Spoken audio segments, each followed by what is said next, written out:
Il-Ġermanja u l-Awstrija talbu li ssir laqgħa speċjali tal-mexxejja Ewropej il-ġimgħa d-dieħla biex tkun diskussa l-kriżi tal-immigrazzjoni. Dan fid-dawl li l-laqgħa b'urġenza tal-Kunsill tal-Ministri tal-Intern Ewropej ma ħallitx ir-riżultat mixtieq. Dan peress li l-Istati membri ma laħqux ftehim dwar il-proposti tal-Kummissjoni Ewropea dwar ir-rilokazzjoni mandatorja ta' 120,000 refuġjat. Wara 6 sigħat ta' diskussjoni, il-Ministri ddeċidew li jipposponu d-deċiżjoni għal laqgħa oħra fit-8 ta' Ottubru. Il-proposta li għamel aċċenn dwarha Jean-Claude Juncker fid-diskors magħruf bħala State of the Union għandha pajjiżi bħal Ġermanja u Franza favurija, iżda sabet oppożizzjoni mill-pajjiżi tal-Lvant tal-Unjoni Ewropea.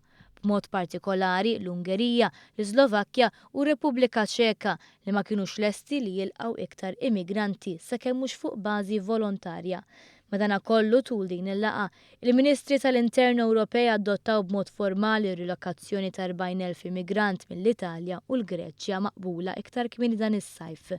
Bil-ħin jafas il-problema tal-immigrazzjoni qed tkompli tikber tant li t-tlieta l-Ungerija ddikjarat stat ta' emerġenza f'żewġ żoni fin-naħa t'isfel tal-pajjiż u daħlu fis-seħħ liġijiet ġodda ħorox immirati li waqfu l-immigranti milli jidħlu fil-pajjiż illegalment.